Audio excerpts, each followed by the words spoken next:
Hi guys, QI here. Today I'll be doing a video on button versus big blind turn probe, and we'll be focusing on the low bots since those are bots where the flop goes check the most often. So the first half of this video is going to be theory. We'll try to group different turns together, undercut, overcut and so on, and we'll take a look at what our strategy looks like on each of these types of turns. And then in the second part of the video, we'll be doing some drills with Lucid GTO. It's a new GTO trainer on the market. And we're just going to do a bunch of drills and try and reinforce what we learned in the first part. So without further ado, let's get right into it.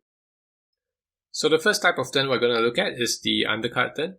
Here I have a sub-tree where the flop has gone check, and the turn is the 4 of clubs. So I've given the big blind a bunch of different sizes, 1/3, 2/3, as well as a small overbet. And if we take a look at the solution, what we'll see is that all 3 sizes get used at some frequency. And we're also betting pretty often, only checking 35% of the time. And I think all of this makes sense so far. This turn is pretty good for us, so we should be putting quite a bit of money into the pot. In position's range is very overcut heavy, so the 4 doesn't really hit him that much. Whereas our own range, we obviously have a bunch of 4x that we call from the big blind. So this would still apply on any low turn. So if the turn was a 5 or a 6 or a deuce, they would still be better cuts for us, and we would still bet at quite a high frequency. And in terms of bet sizing, I think it also makes sense that we see a mix of all 3 sizes. This is a spot where we definitely want to have the big size because of how capped in position is. He should barely ever be checking back to flop with an overpair. Even top pair good kicker should be betting almost always, right? So you can see here, he does have like the occasional aces and kings, but besides that, ace 8, king 8, they're betting the flop almost all the time. So if we look at the breakdown of his range, you can kind of see overpair plus is only about 5% of his range. So what this means is that the times that out of position, the times that the big blind has a hand like ace 8, this is a really strong hand because your hand beats 95% of your opponent's range. So what it wants to do is just go big and get the maximum amount of value, right? You can see here ace 8 is, it actually has 83% equity. So definitely if you don't have like an overbet size, this type of hand is going to lose out. So that's what the big bet size is built around. Something like king 8 or queen 8 plus. I guess it's pretty natural to go big with a set or 2 pair here, but this strong top pair region, it's I can see some people missing this. King 8 and Queen 8 are much stronger than they look because of how capped in position's range is. And as for the smaller bet sizes, they're built around the weaker 1 pair hands in our range. So hands like middle pair, hands like 8x with a weaker kicker. These hands still want to bet for value and protection, but the problem is that they're now losing to some top pair hands that in position is checking back once in a while. So if you look at in position's range, he's actually checking back hands like 8-9, 8-10 at quite a high frequency. So what this means for us is that if we want to bet a hand like 8-5, it's no longer strong enough to go for the overbet. So what we do is we carve out a 2/3 pot size bet around these hands. Right? Mostly this weak top pair / middle pair good kicker region. Right? Because we still are quite interested in betting these hands, right? We get a whole lot of protection since we fold out a bunch of overcards, and we also get called by hands like 5s and 6s. And as we go further down the ranges, you'll see hands like 5s and 6s. These hands are block betting for the same reasons. They still want to get a bit of turn value from the occasional 4x in the button's range. They also deny quite a bit of equity. So in particular, if you look at a hand like ace 3, this hand is just a pure block because we just push so much equity versus all of the ace highs in the button's range. These hands are mostly calling versus the block bet. And they're obviously in really poor shape versus us, only drawing to 3 outs. Whereas if you look at the hands that we're folding out, a lot of these hands have 6 outs versus us. So it makes a lot of sense to see some small bets mixed in as well. Because if you were to play a big bet or check strategy here, for example, then it's hands like ace 3, which would end up losing out. So what we've seen so far is that if the turn is an undercut, we want to be betting relatively frequently, about 60 to 70% of the time. We're going to use a good mix of all 3 sizes. So this seems a bit complicated, but I think the trick is to to have a good idea of the thresholds between different bet sizes. So if you take a look at this table over here, it says the weakest hand in our over betting range is top pair good kicker, right? And the weakest hand in our two-thirds pot size bet would be second pair, and so on. So as long as you have some idea of what the threshold is, it's actually not too difficult to have multiple sizes. And the thing about a lot of these thresholds are that they're quite intuitive. If I were to ask you guys, what's the weakest hand that you would be block betting with? I'm sure most of the answers would be somewhere close to bottom pair, right? And you can even adjust the thresholds according to like the games that you're playing in or the opponent, the specific opponent that you're up against. If you know this guy like never checks top pair on the flop, then second pair is just going to be upgraded to an overbet. So once you have some idea of what your hand is worth, then all you need to do is mostly bet that size and then just mix in some small frequency of more passive actions. So for example, if I have a hand like bottom pair, I'm just going to be mixing between block and check. And if I have a hand like second pair, I'm going to mostly bet two-thirds but mix in some frequency of block and check as well. So it sounds like a lot of trouble, all for a very marginal increase in accuracy. But honestly, I wouldn't even be attempting this if not for all of these GTO trainers that you can use to practice spots like these. Without that kind of software, I think it's crazy to even attempt something like this. But because we have all of these tools now, I don't think it's unreasonable to play slightly more complicated strategies, and you can just keep drilling the same spot until you get it right. And that's actually what we're going to be doing in the second part of this video. I'm going to open up Lucid GTO. And I'll just do a bunch of drills, and then hopefully you guys will see that it's not too difficult to have multiple sizes.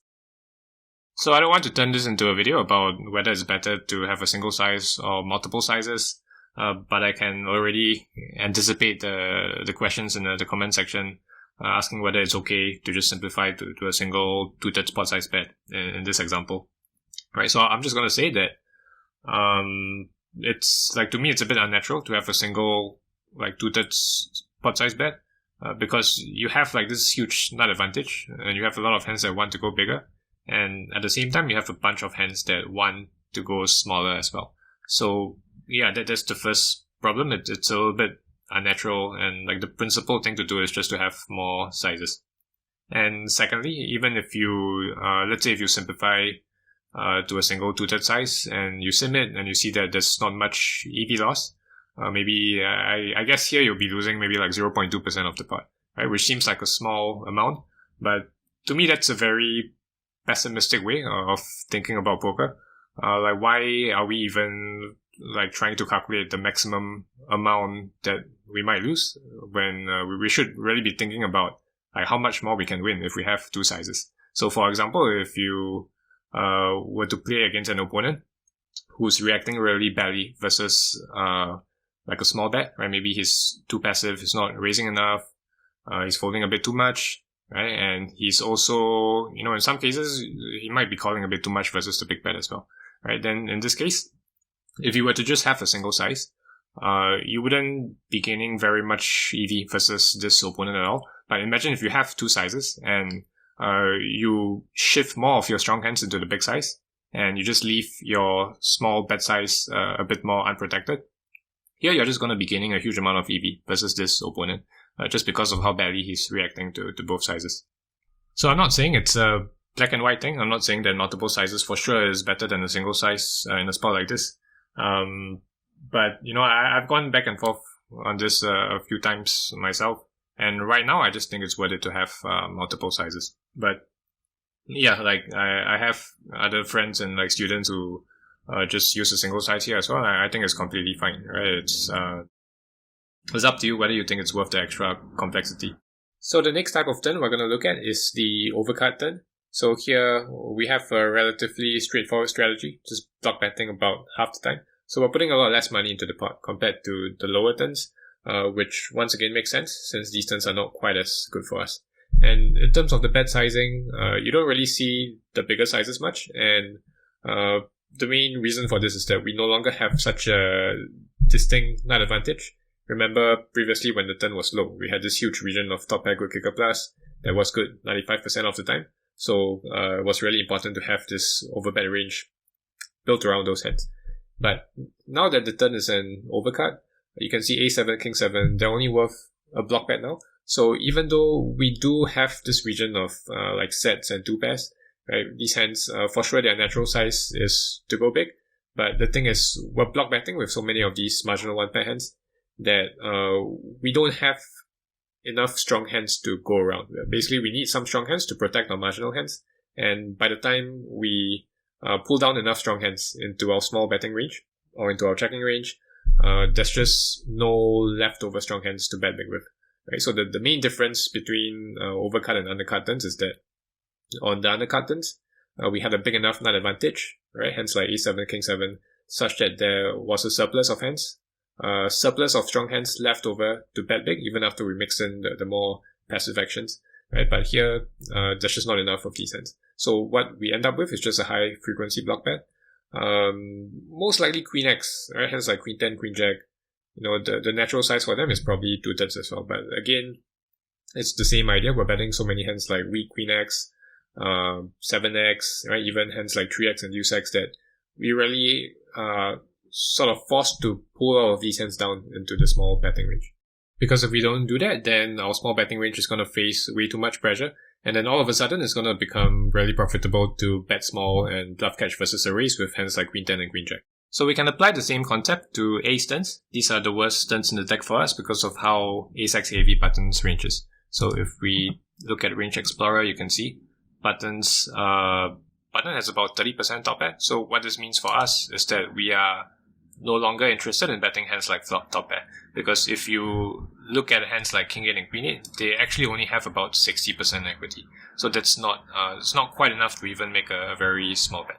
So just compare this with the previous board, where flop top pair had about 70-75% equity, right? That's because the queen doesn't hit in positions range as hard. So even hands like 3x, right?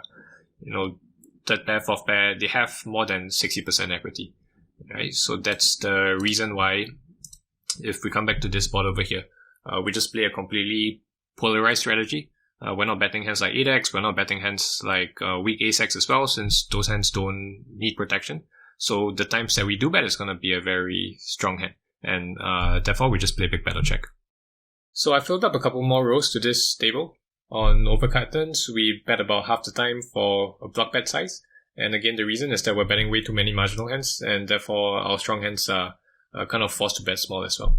And as for ace turns, they're in a way they're the opposite kind of turn, where we are not betting any marginal hands, and therefore it frees up our strong hands to bet the size that they want, which is of course the overbet. And here I've put this down as 1.2x pot, but you can definitely go much bigger than this. You can even go like 2x pot, and it's going to be a better size just because of how polarized your range is. And as for patterns, they are very similar to the undercut turns. The only difference is that we don't have this block bet size. So the reason for that is we still have a big nut advantage, which makes us want to have this frequency of overbets. We still have hands that are worth a 2/3 bet. But if you look at most of our 1 pair hands, they're actually pretty strong now that the board has pair. Right? So even a very low pair is, you can kind of say that it's worth about a 2/3 pot size bet. Right? So that's the reason why we don't have the block bet. On the paired board, the block bet would be more suitable for hands like ace king and ace queen, and those are not really hands that we have when we call big blind versus button. And in terms of the weakest hand that's overbetting, this kind of depends on the paired card, although at the same time it's also kind of intuitive. So for example, if the bottom card pairs, then we usually want to go for the overbet with hands like top pair, good kicker, right? Since nothing much has really changed, the button is not gonna have a ton of trips. Whereas if it's the middle card that pairs, then we probably don't want to go so big with a hand like top pair, since the button is going to have a bunch of middle pair hands that just turn trips. And finally, we have the flush turns, which are probably the most interesting turn. So on a high flush card, for example, what you'll see is that there's this very consistent trend where the solver only either overbets or block bets, and there's just like no 2/3 spot bet at all.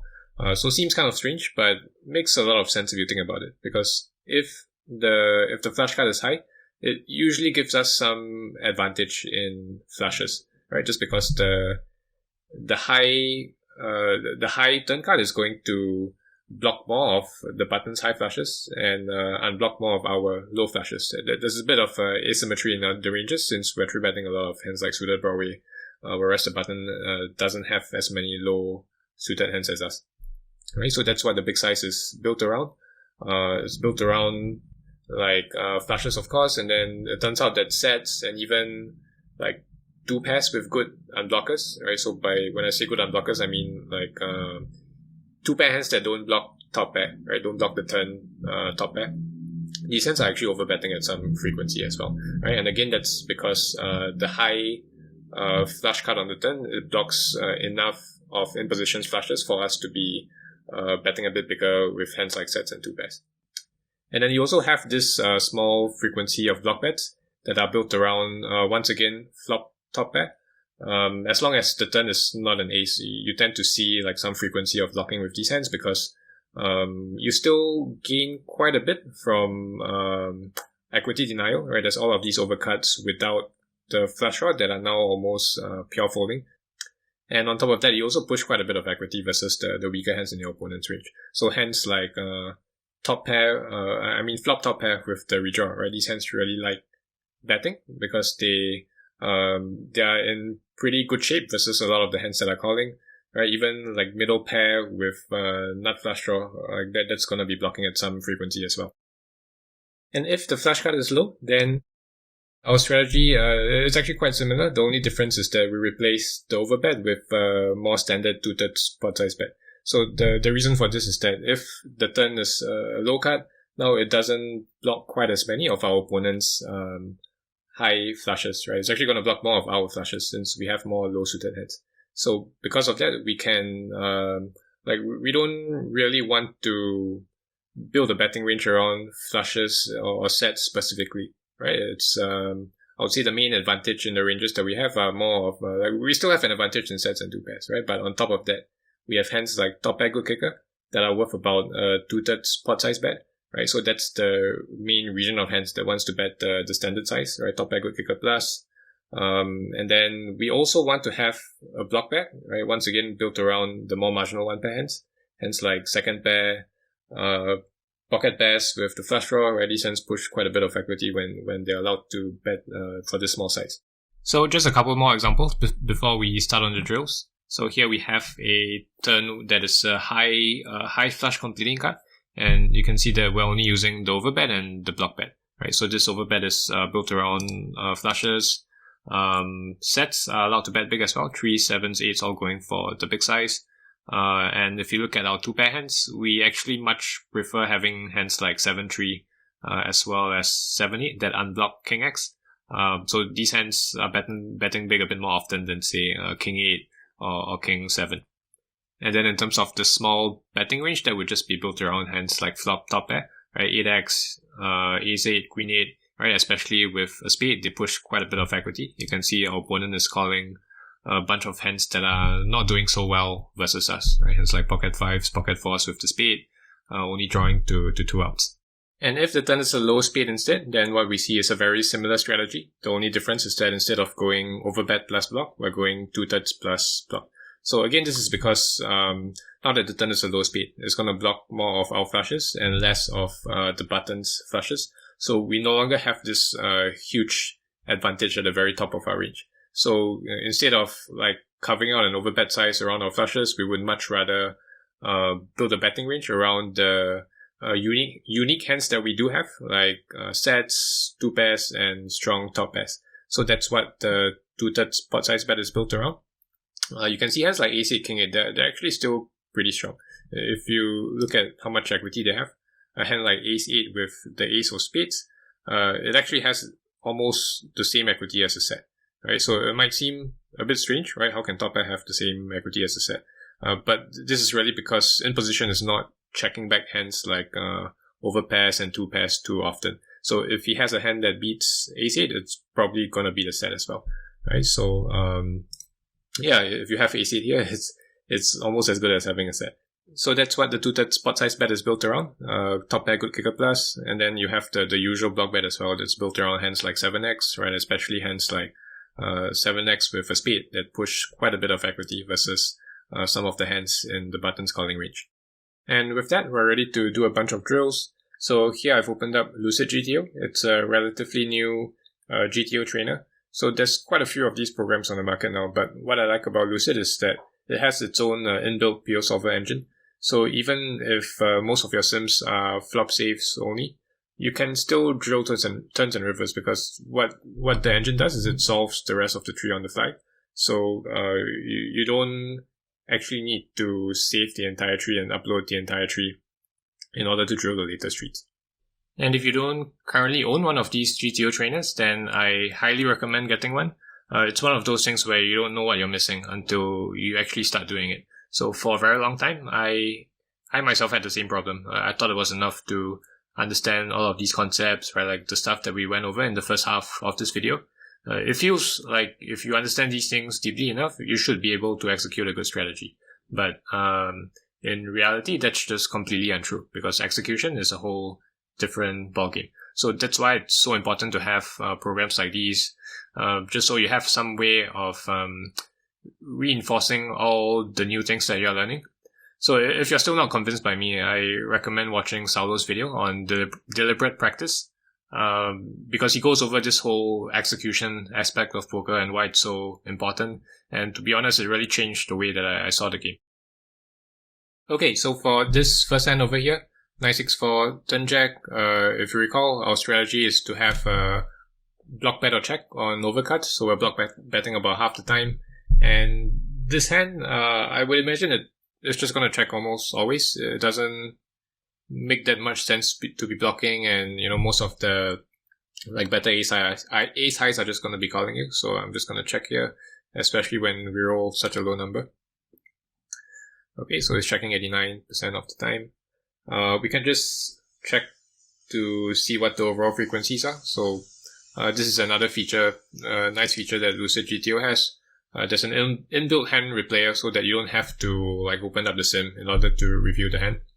So everything kind of expected so far, just mid frequency block bet, and there's some very low frequency of big bets, but I think it's fine to just ignore that. And as for this next hand over here, when it turns an ace, we just want to be really polarized, so this hand should just be a pure check. And 7-4 deuce, turn 8, so overcut turn, although this, it does possibly play a bit more like an undercut, but I guess the idea is the same. In position is going to have a bunch of 8x, so if you have a 7, you can't be betting too big. So I'm just going to play this as a block bet or check, and once again, a6 should just be checking. So it's pretty interesting that it's betting, it's actually betting big around 30% of the time, so let's just take a look at the replayer. Okay, so it seems like we have some frequency of 2/3 bet. So it kind of makes sense, right? The 8 is a very low overcut, so that means your 7x, it actually still is, especially 7x with a good kicker. It's kind of worth a 2/3 pot size bet. But I think it's okay to just play this as a block bet or check. There has to be a limit in terms of how complicated your strategy gets. We already have a bunch of different types of turns. So if we add one more category of low overcut, it's going to get a bit too confusing. So I'm just going to play this as a block bet or check. And I actually missed that a6 has a gut shot. So yeah, I guess it makes sense that it's betting sometimes. Since out of position generally wants to bet a more equity-driven range. Okay, so this next hand, it's a paired turn, so we're going overbet plus 2/3, and this hand should just be a pure check, I imagine. Neither option really makes a whole lot of sense. Okay, there's some small frequency of bigger bets, so again, let's take a look at the replayer. So this is pretty interesting as well. We're playing mostly over bet or check. There's very low frequencies of the smaller bets, and I think this is because it's a really low board, 7-3 deuce. So in positions, range tends to be a little more capped as the board starts to get lower. And on top of that is the bottom cut that's bad. So if you look at what most of our 7x hands are doing, they're actually really strong. They are not losing to a lot of hands. So even 7x with a weaker kicker is allowed to go big. So this is probably the reason why you don't really see as much 2/3 pot size bets. On most other boards where the turn pairs, you are going to see like quite a significant frequency of two-thirds pot size bets. And we can also take a look at in positions range. You can see that on 7-3 deuce, he doesn't really have a whole lot of 7x offsuit. And he's barely ever checking back an overpair on the flop. So that makes 7x really strong. Whereas if you compare this to 8 high or 9 high boards, it's going to have a bit more top pair that is going to check back the flop once in a while. Right? So this means that as the board gets lower, top pair gets to go for a much bigger size. So similar textures, bottom card pairs. So again, we're going for overbet plus 2/3. And this hand, I imagine, should just be pure checking. We're not really betting that high of a frequency. It should be around 30 or 40% of the time.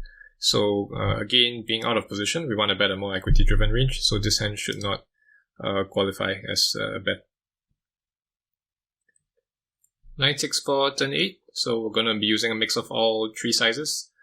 This hand seems a little bit thin given how connected the turn is. So I've also noticed that, even though it's true that on undercard turns, we use a mix of all three sizes, there's certain textures where we block a bit less. So like here, for example, the fact that the board is so connected, the 8 and the 9, it creates so many gut shots.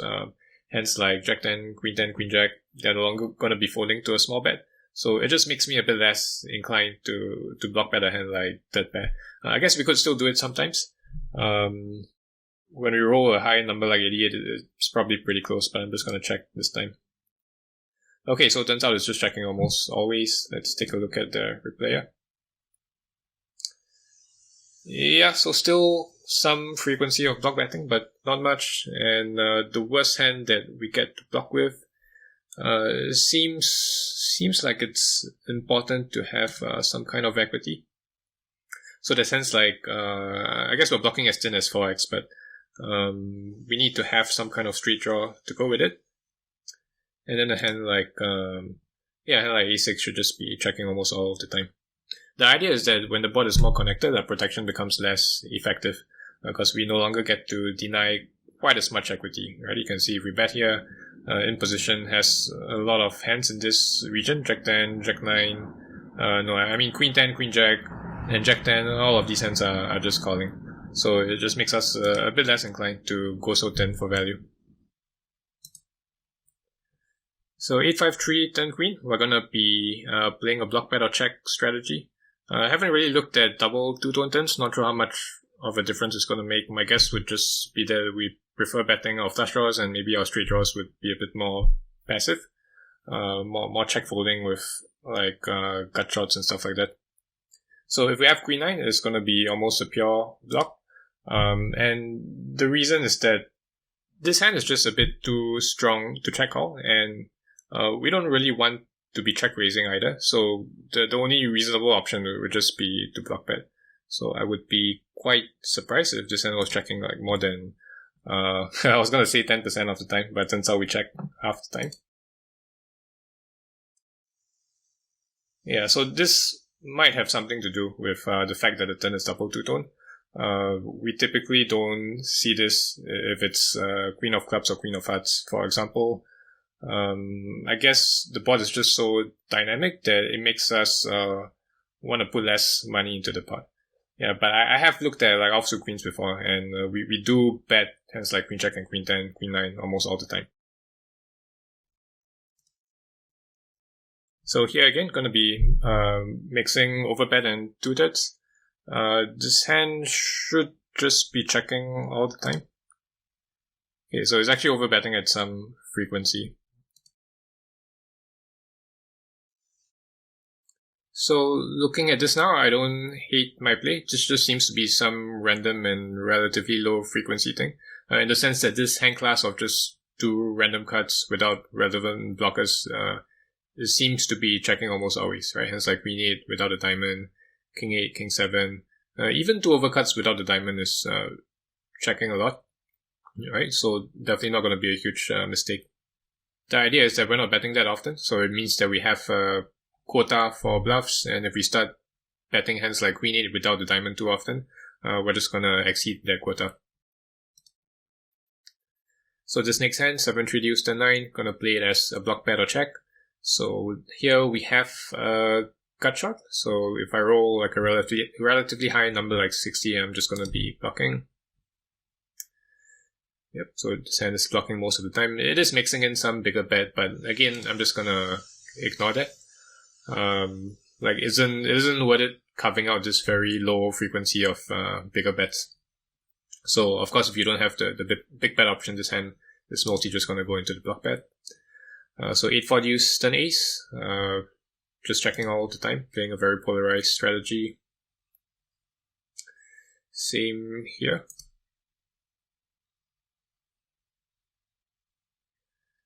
Okay, so this one, I would obviously, if we roll 99, we're just going to be blocking, but I would imagine this hand it should be blocking quite often, right? We have the top kicker, like ace-4, usually it means we push quite a bit of equity versus all of the ace highs that are going to float versus the block. So we're blocking 86% of the time. Okay, so queen 10 here, again, similar to one of the previous boards where we saw we don't really get to bet here without some kind of relevant blockers, so I'm going to check all the time. Okay, so this is the fun part, turning trips. So if I roll 37, I guess it's pretty close since we still need to mix in some frequency of checks with our trips. But with this hand, I would just tend towards betting because it's a little bit too strong to be check calling. Alright, so if I roll 37, I guess I should just be betting the standard size. Okay, this is interesting. It's just over betting all the time, so let's take a look at that. Okay, it's actually just playing over bet or check. And I think this is related to what I said a couple of hands ago about the times that the board is too connected, right? Two-tone, 8 and the 9 are very close together. It just makes protection a bit less important. So here, if we were to go for the two-third size with a hand like 8x, it just doesn't accomplish quite as much. If you take a look at in positions response, you're not folding out this region of Queen Jack, Queen 10, and a lot of the stronger ace highs are calling as well. So it's just lacking this element of protection that would be there if the board was slightly more disconnected. So if it was like 9, 6, 4, turn 9, for sure we're going to have this frequency of two-thirds pot size bet built around hands like under pairs and middle pair. Okay, so this next hand, mix of all three sizes. This hand I imagine would be blocking at some frequency. 42 seems really close. I'm just gonna check this time. Yeah, so it's checking most of the time. Yeah, again, because the board is kind of connected, right? So it makes sense that we don't want to go so thin for value since the protection element is kind of missing. So let's just do a couple more hands. 9, 8, 4, turn 3. Here, seeing that the board is double two-tone, I guess that would make me a bit less inclined to bet. So when I roll a 40, I'm just going to check. Okay, so this is unexpected. Right, let's look at what's going on. So this seems like a blocker-related thing. It seems like our blockers are just too relevant to be checking this hand. So we are turning into a bluff at some frequency. But again, I'm not going to be like too concerned with this. I think I got the general idea right, which is that when the board is like double two-tone and quite connected, you don't want to be going too thin for value. So that's why we don't see much block betting, and even the two-thirds pot size bet isn't used that much. So we're actually pretty polarized here. So ace-4, strictly speaking, your hand would just fall under the category of marginal hand, so I don't hate myself for checking most of the time here. So let's do one last hand. Queen 9. I think we would be... So here our strategy, if you recall, would be a mix of two-thirds pot size bet and block bet. This hand would definitely be strong enough to bet two-thirds, and especially with the redraw, I think I would just lean a bit more towards betting two-thirds, but seeing that we roll such a low number, I guess blocking and checking are both fine here. I'm just going to block. I probably should have checked. It's checking around 16% of the time. Yeah, so the preferred size is definitely 2/3. And there's also a bunch of blocking with hands like middle pair with a spade. And in terms of the overall frequency, we do see quite a bit of big betting, but again, I'm not going to concern myself too much with this. Most of the boards, like most of the time, what you're going to see is just 1/3 plus 2/3 bet. So we've come to the end of this video. Hopefully you guys enjoyed it, and hopefully it'll inspire those of you who don't have this habit of doing drills to give it a shot. This has been QI for Run at Once, and I'll see you guys soon.